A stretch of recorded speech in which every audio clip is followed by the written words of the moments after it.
Hello everyone. I want to provide you some updated information related to our COVID-19 response. We continue to test symptomatic inmates as recommended by the CDC. However, as machines and test kits become more accessible to us, we are expanding testing of asymptomatic inmates at facilities experiencing widespread transmission. This action will assist us in slowing the transmission of COVID by allowing us to isolate individuals who test positive and quarantine their contacts more quickly.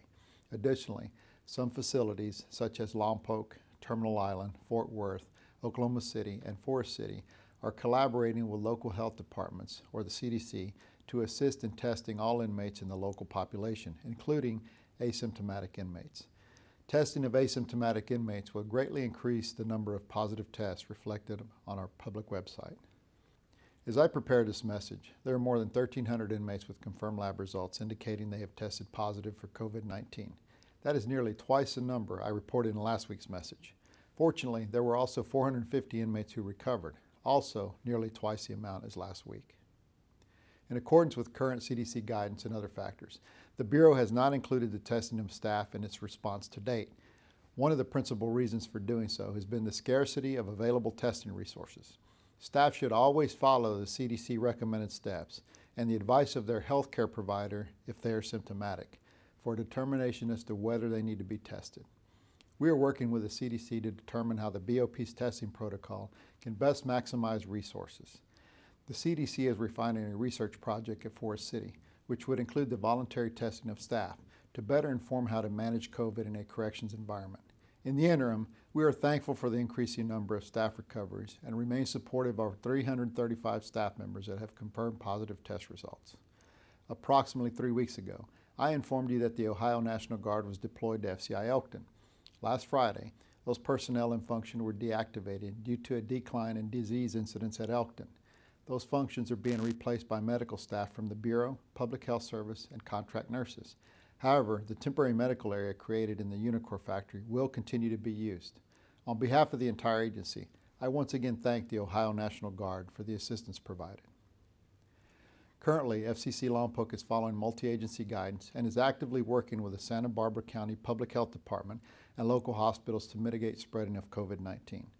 Based on lessons learned at FCI Elkton, Lompoc's goal is to ease the strain on local hospitals who lack capacity for a high volume of inmate hospitalizations.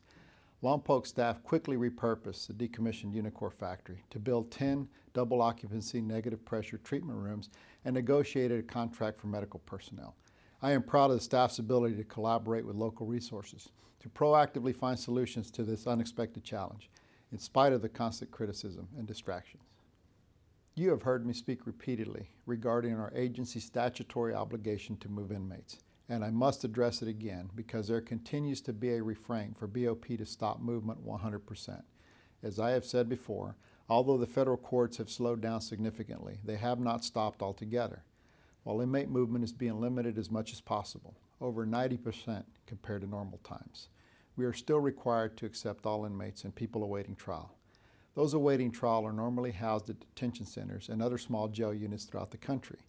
In order to relieve overcrowding pressures at these locations, we identified 10 sites with available bed space to temporarily house new inmates for the required 14-day quarantine. Strategic quarantine will ensure inmates remain asymptomatic, and once they are medically cleared, they will be moved to their designated institution in the near future.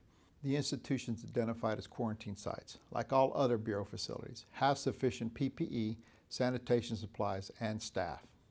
Thank you for your continued concern for the health and welfare of the inmates entrusted to our care, for your fellow staff, and for the community surrounding our facilities. People often forget we don't have the option to close our doors or pick who or when someone gets sentenced to our custody. We simply adjust to and deal with everything that comes our way. As corrections professionals, we are committed to ensuring public safety, regardless of the constant obstacles and distractions presented. We will continue to carry out our responsibilities with honor. It's what we do. Safety and security are always our highest priority, and mitigating the spread of COVID-19 requires a new level of correctional excellence. In order for each of us to stay healthy and complete our mission, please follow all the universal precautions and procedures. We need everyone to work together to get through this unprecedented public emergency. Together, we are stronger. Together, we are making the difference. Thank you.